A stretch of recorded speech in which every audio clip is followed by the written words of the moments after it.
여러분 안녕하세요. 반갑습니다. 헤파톨로지 11번째 시간입니다. 오늘은 간 종양 나머지 파트, 간세 포함, 대장암의 간전이, 그리고 간 이식에 대해 설명드리겠습니다. 오늘 메인 디쉬인 간세 포함, 헤파토셀룰러 칼시노마부터 먼저 봅시다. 간세 포함의 원인은 간단히 말해 만성 간질환 일체라고 보시면 되겠습니다. 대부분의 만성 간질환은 결국 리버 시로시스를 일으키죠. 그래서 간암이 생기는 거고요. 또 중요한 원인이, 그래서 이제 리버 시로시스를 일으키는 중요한 원인이 이제 B형 간염과 C형 간염 바이러스죠. 둘 다 기본적으로는 만성 간염을 일으켜서 리버 시로시스를 일으키고 그 다음 간암으로 이행을 하는 것인데, 그 이제 B형 간염은 그 DNA를 간세포의 지놈에 인테그레이션 집어넣을 수가 있기 때문에 이제 그러면서 지놈을 망가뜨릴 수가 있겠죠. 그래서 그게 이제 리버 시로시스를 거치지 않고서도 헤파토셀룰러 칼시노마가 생길 수 있다 이렇게 되어 있습니다. 또 요즘 매우 중요해진 원인으로는 알코올릭 리버 디지. 제가 한번 말씀드렸죠. 우리나라 간경화의 원인이 이제 B형 간염이 함을 갖고 알코올성 간염이 가장 흔해지고 있다고요. 그리고 뭐 PBC 이런 것도 간암이 일으킬 수 있고요. 유전성 질환 중에서는 알파1 안티트로신 디피션시, 헤모크로마토시스, 타이로시네미아 이런 것들이 간암의 원인이 되는데 이런 거는 국시 볼 때는 아실 필요는 없어요. 그렇지만 스텝 1 보실 때는 아셔야 되고 스텝 2에도 종종 나오는 내용입니다. 그리고 뭐 중요한 게 아플라톡신인데 이거는 아스퍼질러스가 갖고 있는 톡신 중에 하나죠.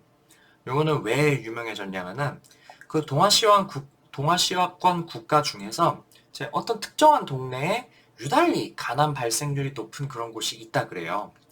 왜 그런가 봤더니 그 동네에서 상당히 특이한 방법으로 된장 같은 거를 만들어 먹더라는 거죠. 그래서 그 된장 만들 때 아스퍼질러스가 들어갔구나. 그래서 아플라톡신 때문에 간암이 생겼구나. 이거를 알아냈다. 이렇게 되어 있습니다. 어떻게 알았는지 참 모르겠네요. 근데 이게 왜 드리냐면은 이제 참고로 요 얘기를 제가 본일 때 병리학 시간 때 이제 흘러가듯 교수님이 얘기를 해주셨는데 나중에 스텝 1 공부할 때 보니까 그 USMLE 월드 퀘스천 뱅크에 이 문제가 나오더라고요. 이게 진짜 시험 문제 은행에 이런 내용이 있는지는 잘 모르겠어요. 근데 참 별걸 다 내는 그지 같은 시험입니다. 그죠? 그래서 이런 것도 참고 사항을 그냥 알아두시면 좋을 것 같아요. 뭐 어쨌든 원인은 이렇게 되고요. 증상 한번 봅시다. 뭐 여러 가지가 제시되어 있는데 이것들은 사실 헤파토셀룰러 칼시노마의 특이적인 증상이라고 얘기하기는 좀 그래요. 리버 시로시스의 증상이 더 가깝죠. 간 기능이 안 좋아지니까 전투 생기고 만성 질환이니까 아네미아 동반할 수가 있고 뭐 글로불린 상승 이건 리버 시로시스에서 동반될 수 있는 거죠. 그다음에 뭐 간 기능이 떨어지면 하이포글라이세미아 생길 수도 있고 당연히 PTINR 상승 그다음에 뭐 알부민 감소 이런 것들 동반할 수 있겠죠. 그렇지만 이런 것들은 사실 헤파토셀룰러 칼시노마의 특이적인 증상이나 검사실 소견이라고 보기는 조금 어렵고 그나마 AFP 상승이 조금 특이적인데 간세포암이라고 해서 AFP가 반드시 상승해 있는 것은 아니다. 그 정도로는 기억해 두시면 좋을 것 같아요. 자, 그래서 앞에서는 조금 별로 의미 있는 얘기는 아니었고 이제부터 중요한 얘기들인데 간세포암 진단하기가 상당히 어렵다는 거죠. 특이적인 증상이 어려우니까. 그래서 대부분의 환자는 말기에서 발견이 되고 치료 비용이 굉장히 비싸기 때문에 스크리닝 테스트를 합니다. 제가 이거 찾아보니까 스크리닝 테스트를 하는 게 환자한테는 뭐 그 생존 연한에 따라 가지고 뭐 얼마치의 저게 경제적인 이득이 있다. 뭐 그런 것까지 계산해 놓은 게 있더라고요. 어쨌든 상당합니다. 그래서 만성 간질환이 있는 환자 대충 한 30살 넘어가면은 4에서 6개월마다 검사를 하게 돼 있다 이렇게 돼 있는데요. 정확히 어떤 검사를 해야 되는지는 가이드라인마다 조금 달라요. 그렇지만 대충 간 초음파와 AFP를 함께 검사한다. 이 정도 기억하시면 틀리지 않을 것 같습니다. 그래서 간세포암의 튜머 마크로는 AFP도 있고 피부과2 이런 거 있는데 AFP만 알고 계셔도 충분하겠고요. 그래서 만약에 소노로 덩어리를 확인을 했으면 컨트라스트 CT로 어떤 덩어리인지 확인을 할 필요가 있겠죠. 자, 제가 저번에 간은 듀얼 블러드 서플라이를 받기 때문에 arterial phase, portal venous phase, delayed phase 이렇게 세 가지 페이지로 나누어서 컨트라스트 CT를 찍는다 이렇게 말씀을 드렸는데요. 그런데 이 헤파토셀룰러 칼시노마는 유독 혈관 중에서 동맥을 지한테 끌어오길 좋아해요. 이게 암의 기본적인 특징이죠.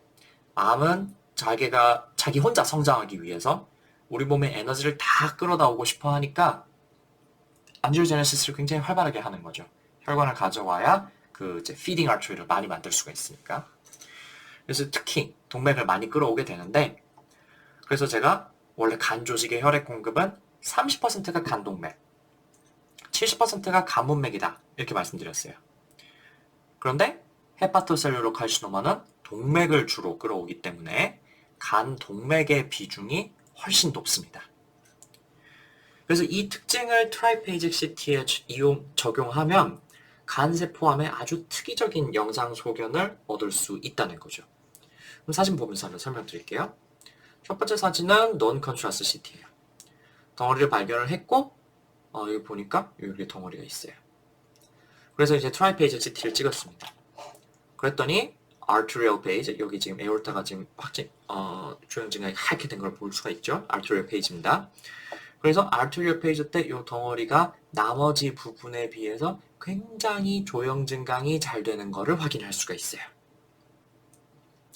그런데 portal venous phase, delayed phase가 되니까 나머지 부분들은 색깔이 확 올라갔는데 이 덩어리 있는 부분은 색이 확 뻗어가지고요. 처음에는 hyper attenuation 됐던 게 hypo attenuation으로 바뀐 것을 확인할 수가 있겠습니다. 그래서 요거를 색이 확 올라갔다가 색이 확 빠졌다 그래가지고 washout phenomenon이다 이렇게 불러요. 이 washout phenomenon을 보이는 게 간세포암의 특징입니다. 간 동맥에서 굉장히 많은 혈액을 끌어오기 때문에 동맥기에는 조형 증강이 확 되는데 그 이후 문맥기에 다른 간 조직이 조형 증강될 때는 반대로 색이 확 빠져버린다는 거죠. 그래서 결과적으로 동맥기에는 정상 조직에 비해서 하이퍼 어테뉴에이션 되고 문맥기 이후에는 하이포 어테뉴에이션, 워시아웃 된다.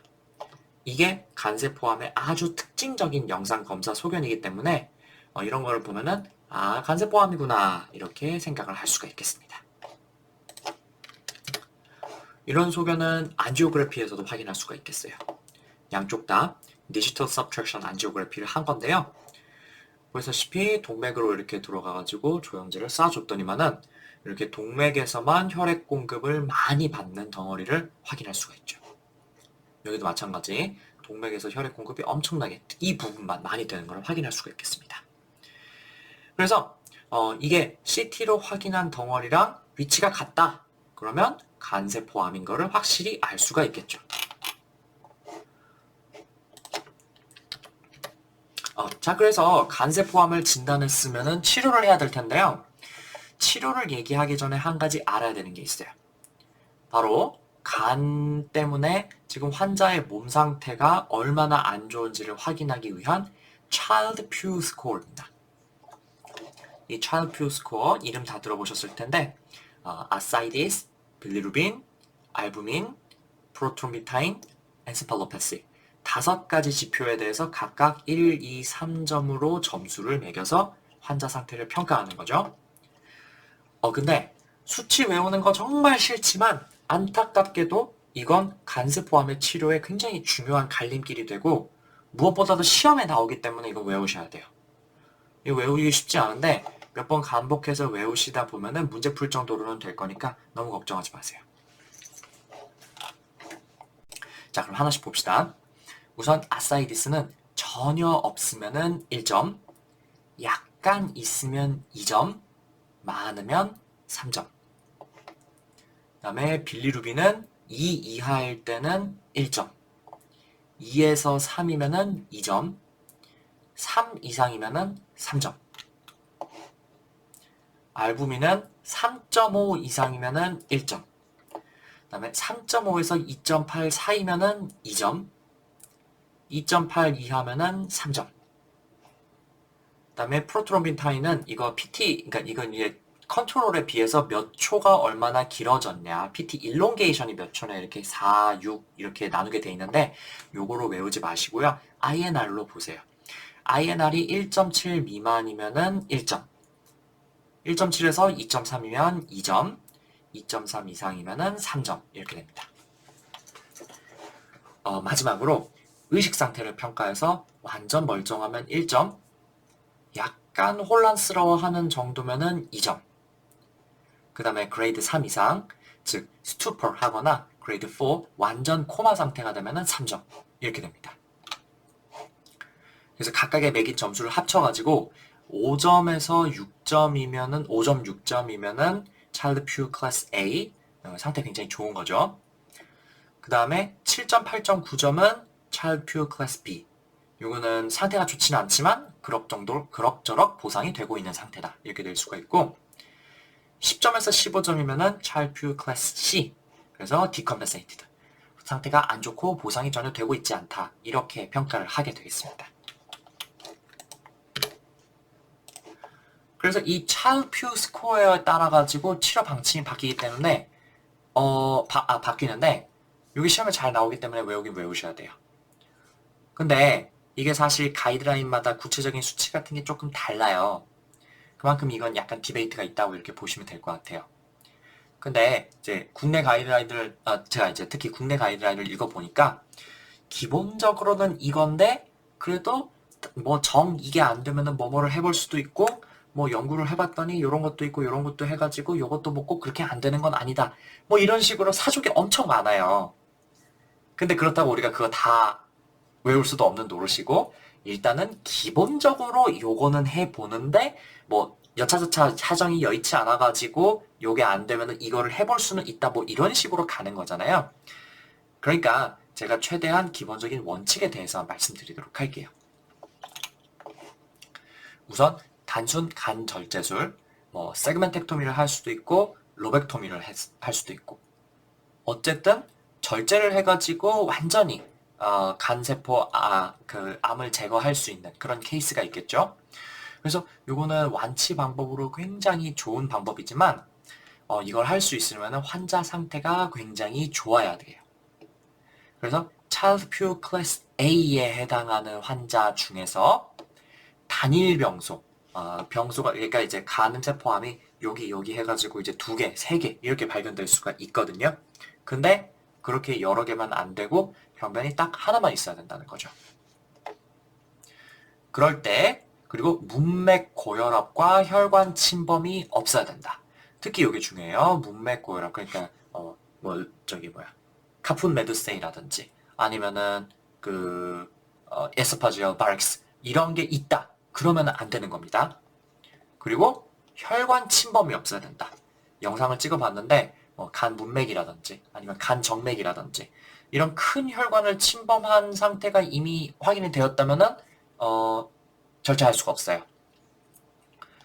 그래서 이렇게 까다로운 조건을 지켜야 되는데 단일병소 상태 좋아야 되고 문맥 고혈압이나 혈관 침범 없어야 된다. 그러면은 어쨌든 유일한 완치 방법으로 간암 절제를 시도해볼 수 있다는 거죠. 자, 이거 가이드라인에 보면은 2cm 이하일 때 아주 좋다. 2cm 이하일 때는 특히 좋다. 이렇게 되어 있는데 엄밀히 말하면은 상태가 좋고 그 다음에 문맥 고혈압이나 혈관 침범이 없다면은 크기랑 상관없어요. 가이드라인에 심지어 이렇게 나와 있어요. 10cm 넘어가는 굉장히 큰 종괴라도 단일 종괴고 3분의 1은 문맥 고혈압이 없는데 문맥 고혈압이나 혈관 침범이 없는데 그럴 때는 수술을 해도 여전히 성적이 굉장히 좋다. 이렇게 나와 있거든요. 그래서 크기랑은 정말 직접적인 상관은 없다. 다른 조건들을 만족하는지가 더 중요하다. 이게 중요하겠습니다. 책에 이거 2cm라고 나올 거예요. 2cm 아닙니다. 5cm인데 절제하는 거 이미 시험에 한번 나온 적이 있어요. 주의하세요. 그 다음에는 할 수 있는 게 간 이식 LT입니다. LT는 간 절제술에 비해서는 조금 더 많은 사람한테 해줄 수가 있는데요. 이제 간암 상태가 LT를 할 수 있는지 아니면 할 수 없는지 이 판단하는 지표를 밀란 크라이테리아라고 합니다. 이 간암이 단일 병소이고 크기가 5cm 이하든지 아니면은 병변 숫자가 3개 이하이면서 각각이 3cm 이하로 작든지 그러면은 간을 크게 떼어내고 간이식을 그 자리에 간이식을 해가지고 호전을 기대해 볼 수가 있겠습니다. 당연히 간 외 전이 없어야 되고요. 여기서도 혈관 침범은 없어야 됩니다. 자, 근데 요 장점이 있어요. 간 기능하고는 상관없어요. 요거 알고리즘에 보면은 차일드 퓨 A랑 B에만 되는 것처럼 나오거든요. 근데 차일드 퓨 C에도 간이식 가능해요. 오히려 국내 가이드라인에 보면은 간 기능 안 좋을 때 LT가 TOC다 이렇게 나와 있어요. 그러니까 차일드 퓨 C라고 해서 LT 못하는 거 아니고요. 오히려 LT를 할 수 있는지, 즉 밀란 크라이테리아에 들어가는지 적극적으로 확인해야 된다는 거 꼭 기억하세요. 그래서 이렇게 암을 떼어내거나 아니면은 이제 간을 뭉텅이로 떼내고 거기를 이제 간 이식을 해가지고 채워주는 방법이 있고요. 또 이제 할 수 있는 방법이 이제 국소 치료라고 해가지고 이 간세포를 열로 지져가지고 죽이는 방법인데요. 지지는 방법은 이제 에탄올을 주입을 해가지고 간세포를 괴사를 시킬 수도 있고 아니면은 전극을 집어넣어서 전기를 보내볼 수도 있습니다. 이제 그렇게 해가지고 주변을 지지는 거죠. 이게 좀 방법이 좀 무식해 보이죠? 어쨌든 요거는 이제 적응증이 역할이 조금 두 가지가 있어요. 첫 번째는 차일드 퓨 클래스 A라서 환자 상태가 굉장히 좋고 크기가 3cm 이하로 작다. 그러면은 요게 그 서지컬 리섹션하고 거의 그 치료 성적이 비슷하다 이렇게 되어 있어요. 그래서 요럴 때는 서지컬 리섹션을 할 수도 있지만 고주파 열치술 RFA 같은 거를 시행을 해가지고 역시 완치를 기대해 볼 수 있는 큐레이티브 트리트먼트다 이렇게 되어 있고요.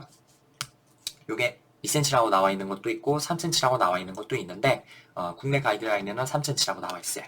그러니까 어쨌든 크기가 작다면 요 RFA 같은 게 간 절제술하고 치료 성적이 비슷하다. 그러므로 치료적인 요법으로 할 수가 있다. 그게 첫 번째 역할이고요. 두 번째 역할은 이제 이 밀란 크라이테리아에 해당하는 환자에서 단일 병소 5cm 이하거나 아니면 이제 3개 이하 병소 3cm 이하라는 뜻이죠. 이런 사람한테서 간 이식을 하긴 해야겠는데 이식의 도너를 아직 못 구한 경우. 그럴 때 이제 이식을 기다리면서 브리징 테라피로 시행할 수 있는 겁니다. 가만 냅두면은 간세포함이 점점 커져가지고 이 밀란 크라이테리아에 해당하지 않게 될 거잖아요. 그래서 그럴 때 이런 국소 치료를 해가지고 그 병기가 더 진행하지 않도록 막아볼 수가 있다. 이런 거죠. 요 밑에 거는 요 위에 세 가지는 그래서 전부 이제 큐레이티브 트리트먼트로 적용을 할 수가 있는 거고 요 밑에 두 개는 이제 팔리에이티브 트리트먼트인데요. 이제 완치를 기대하는 건 아닌 거죠. 우선 경동맥 화학색전술 Transarterial Chemoembolization TACE입니다. 요거는 뭐 리피오돌 이런 거나 아니면은 구슬 같은 거에다가 이제 항암제를 섞어 가지고 간세포 근처에다가 이제 쏴주는 방법인데요. 요거는 뭐 간 절제술도 안 될 것 같고 아니면 이식도 불가능한 그런 사람한테 시행을 해볼 수가 있겠습니다. 예를 들면은 간세포암을 받으면 한 5개쯤 나왔어. 그럴 경우에 이제 테이스를 할 수가 있는 거죠. 밀란 크라이테리아나 아니면 서지컬 리섹션의 적응증이 아니니까 그건 할 수가 없잖아요. 그래서 그럴 때 테이스 해볼 수가 있고요. 시험에서는 보통 이제 멀티 노듈라 ACC 크게 5개, 6개 이렇게 많다. 그러면은 이제 기본적으로 테이스를 생각을 해볼 수가 있겠고요. 마지막으로 소라페닌. 요거는 뭐 얘기 보면은 뭐 이것저것 많고 요즘에 뭐 소라페닌 말고 다른 것도 있나 봐요. 근데 어쨌든 이런 그 이제 항암제 치료는 전이 된 간암 이런 거에 해볼 수가 있겠다. 간 외에 전이가 있다. 그럴 때 소라페닌을 써볼 수가 있다. 이렇게 생각하시면 되겠습니다. 강의록에 보시면은 이렇게 도표도 넣어놨고요. 그리고 또 이제 가이드라인도 제가 이렇게 읽고 추려놨는데요. 제가 위에 말씀드린 내용이 너무 두루뭉술하다고 생각하시면은 이런 것도 같이 읽어보시면 됩니다. 근데 이제 간세포암 치료 이거는 문제가 그렇게까지 어렵게 나오지도 않고요. 그 몇몇 갈림길들만 기억해서 원칙만 몇 개 적용하면은 대부분 쉽게 풀려요. 그래서 제가 앞에 말씀드린 내용 정도 기억하시고 문제 몇 번 풀어보시면은 충분할 겁니다. 자, 다음으로 대장암의 간 전이입니다. 내용 간단해요. 대장암은 간으로 전이를 잘 하는데요. 이 전이된 대장암은 항암 화학요법이 기본이죠. 키모테라피. 근데 거기다가 이제 뭐 프라이머리 캔서 있는 부분이 뭐 꽉 막혔다든지 그러면은 palliative surgical treatment를 해줄 수가 있죠. 그거는 뭐 제거한다 그래서 생존율의 차이가 있거나 그런 거는 아니고 그냥 증상을 완화하기 위해서 해주는 트리트먼트를 말하는 거죠. 근데 전이가 됐는데 간에 딱 한 개만 됐다. 그래서 이제 프라이머리 캔서도 깨끗하게 제거할 수 있을 것 같고 그 다음에 전이한 병소도 완전히 제거할 수 있을 것 같다. 그러면은 둘 다 수술적으로 깨끗하게 제거하는 방법을 시도해 볼 수가 있고요. 그럴 때는 이제 palliative treatment만 하는 것에 비해서 성적이 더 좋기 때문에 단일 전이에 대해서 깨끗하게 제거할 수 있다면 같이 완전히 수술적으로 제거하는 게 treatment of choice가 되겠습니다. 그리고 혹시 폐에도 전이가 있다면은 이때도 마찬가지. 한 개만 돼 있어가지고 같이 뗄 수 있으면은 수술적으로 제거해 볼 수가 있겠다. 한 개만 전이 돼 있어서 수술적으로 제거할 수 있으면 해본다. 요거 기억하세요. 시험에 굉장히 잘 나옵니다. 자, 마지막으로 간 이식인데요. 이거 제가 외과총론 이식 파트에 조금 더 자세하게 적어놨는데 그 내용 조금만 보고 갈게요. 그 간 이식은 특이하게 HLA 타이핑, 그러니까 이제 그 HLA 타이핑? HLA 타이핑은 MHC 말하는 거죠. 그 타이핑 필요 없고요. 그것보다는 혈액형을 맞추는 게 조금 더 중요하다고 되어 있습니다. 이게 아무래도 그 간이 그 혈액이 굉장히 많이 포함된 장기다 보니까 그런 게 있는 게 아닐까 싶어요. 근데 이제 간 이식의 절대적 금기로는 지금 당장 sepsis가 있는 사람, 뭐 감염이 돼 있으니까 당연히 안 될 거고, 지금 당장 왔다 갔다 하는 사람, 당연히 안 되죠. 뭐 요거 그래서 위에 세 개는 너무 당연한 거고요.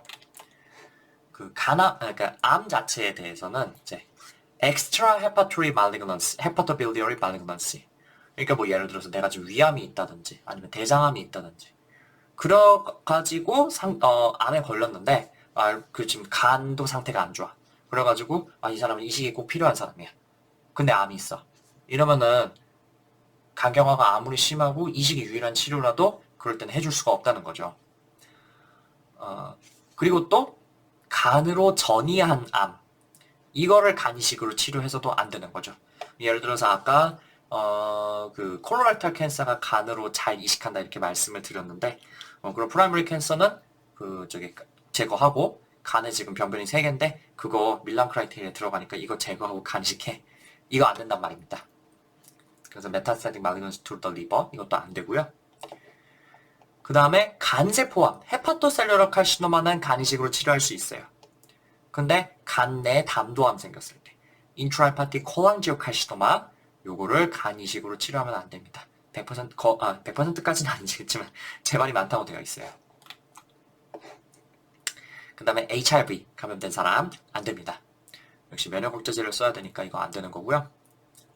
또 중요한 게 active substances 또는 alcohol abuse 있는 사람. 그러니까 면역 억제제를 먹어야 되는 사람인데 그리고 이제 꾸준하게 치료를 받아야 되는데 이런 물질상의 사용장애 있는 사람이 병원에 꾸준하게 잘 오겠어요? 아니죠. 언제 무슨 짓 하다가 장기 망가지고 그럴지 모르잖아요. 그러니까 이런 사람한테 장기 이식해주면 안 되겠고요. 그 다음에 또 psychiatric illness 있는 사람. 그러니까 이게 요거는 조금 미묘한 게 정신과 질환이 있거나 아니면 자살 시도를 한 적이 있다고 그 자체로 absolute contraindication은 아닙니다. 그런데 심각한 정신과적 질환으로 여러 번 자살을 시도했든지 아니면은 기타 이유로 수술 이후에 장기를 도저히 건강하게 유지할 수가 없어 보이는 사람. 이런 사람은 이식해주면 안 되겠죠. 왜냐면은 그 장기를 딴 사람한테 주면은 딴 사람 살릴 수 있는데 이 사람 줬다가 망가지면은 그거 그냥 날리는 거잖아요. 그죠? 그래서 이런 사람한테는 장기 이식을 해줘야 안 되겠다. 이 기억하시고요. 그 간 이식 후에는 또 수술 후의 합병증으로 이제 뭐 graft failure라든지 rejection, bleeding 등등 많은데 가장 흔한 거는 biliary leak 및 obstruction입니다. 뭐 연결을 하다가 제대로 안 됐든지 아니면 뭐 협착이 생기든지 그런 경우가 많고요. 또 vascular thrombosis 이게 가장 크리티컬한 합병증인데 이게 혈관에 스럼보시스가 생기면서 그대로 사망하는 경우가 좀 있습니다. 또 이제 간 이식 후에는 면역 억제제를 쓰다 보니까 감염에 잘 생기는데 첫 한 달 동안에는 수술 자체에 의한 합병증으로 박테리아 인펙션이 잘 생깁니다. 뭐 hepatic abscess, biliary leak, wound infection 이런 operative complication과 동반해서 인펙션이 잘 생기기도 하고요. 아니면은 입원해서 카테터를 달고 있잖아요. 그러니까 카테터 관련 감염 이런 것 때문에 박테리얼 인펙션이 또 여전히 잘 생기게 되겠습니다. 이후 한 달부터 6개월까지는 면역 억제제를 세게 쓰다 보니까 기회 감염이 잘 생깁니다. 대표적으로 CMV나 아스퍼질러스 또는 마이코박테리움 에비움 이런 것들이 들어갈 수가 있겠네요. 그래서 이런 혹시 감염이 생기는지 확인을 잘 해주고 그 다음에 필요시 치료를 해줘야 되겠고요. 6개월이 넘어가면은 면역 억제제 용량을 조금 줄이게 돼 있어요. 그래서 이제 기회 감염은 잘 안 생기는데 그렇다 하더라도 면역 억제제를 쓰고 있기 때문에 일반적인 커뮤니티 어쿠아드 패소젠에는 좀 감염이 잘 됩니다. 그렇지만 제너럴 파퓰레이션에 비해서 빈도가 좀 높아진다 이렇게 되어 있습니다. 중요한 거부 반응으로는 3개월 내에 생기는 어큐트 셀룰러 리젝션이 있는데 이거는 호스트의 이뮨 시스템이 그라프트를 공격하는 거죠. 그래서 염증이 일어나게 되기 때문에 일반적인 감염처럼 fever, fatigue, malaise, lethargy, nausea, vomiting, ache pain 이런 게 있을 수가 있는데 많은 경우에 증상이 전혀 없다 그래요. 그래서 LFT를 이제 루틴 검사로 꾸준하게 하다가 알게 된다 이렇게 되어 있습니다. 요 확실한 진단은 리버 바이옵시로 해야겠지만 요 쉽지 않은 검사죠. 다짜고짜 하기는 조금 어렵습니다. 그리고 사실은 이 어큐트 셀룰러 리젝션만큼이나 중요한 이식 합병증이 vessel thrombosis 있어요. 그래서 이게 굉장히 중요한 합병증인데 이거 기억하세요. LT 하고 나서 리젝션이 의심이 되면은 스롬보시스를 의심해서 소노부터 우선 하게 됩니다. 그래서 베슬이 멀쩡한지 아니면 막혔는지 그걸 확인을 하고 만약에 베슬이 멀쩡하다 그러면은 이제 이게 스롬보시스는 아니니까 리젝션이 의심을 할 수가 있겠다. 그래서 그때 바이옵시를 하는 거죠. 다짜고짜 바이옵시부터 하는 게 아니라 그 바이옵시에서 병리 소견을 보면은 WBC가 잔뜩 침투해 있는 걸 확인을 할 수가 있고요. 이 조직 거부 반응의 특징 중 하나가 특히 이제 어큐트 셀룰러 리젝션, 그러니까 모든 장기에 마찬가지입니다. 특징 중 하나가 이 혈관염, 그 중에서도 엔도실리아이티스입니다. 이게 이제 포럴 베인이나 아니면 헤파틱 베인 근처에 림보사이트가 파글파글파글 해가지고 그 엔도셀리움 밑으로 림보사이트들이 잔뜩 들어가 있는 거. 이게 이제 그 염증이 일어나다 보니까 이제 림보사이트들이 이제 티슈 내로 마이그레이션 하는 거죠. 그런 거를 그 어큐트 셀룰러 리젝션의 아주 특징적인 소견이다. 이렇게 얘기를 합니다. 막 염증이 일어나고 있는 거니까 거부 반응이 일어나고 있구나. 이걸 알 수가 있겠네요. 치료는 면역 억제제 양을 늘리고 특히 하이도스 글루코코르티코이드를 씁니다. 그렇지만 이런 것도 잘 안 되면 사이모글로불린이나 시롤리무스 이런 거를 써볼 수 있다 이렇게 되어 있고 아주 드물게는 그래프트 페일리어를 해서 트랜스플란트를 다시 해야 하는 경우도 있다고 합니다. 자, 그럼 이렇게 간암 마치겠습니다. 금방 할 줄 알았는데 생각보다 내용이 많은 건지 아니면 제가 조절을 못한 건지 좀 많아졌네요. 여튼 이렇게 간담최에서 간을 마쳤는데요. 제 계획은 앞으로 담최를 1시간에 하나씩 끝내고 이번 주 내로 헤파톨로지를 마무리를 하는 건데 잘 될지 모르겠어요. 네, 최대한 노력해 보도록 하겠습니다. 공부하시느라 수고 많으셨고요. 복습 꼭 하시고 문제 풀어보십시오. 들어주셔서 감사합니다.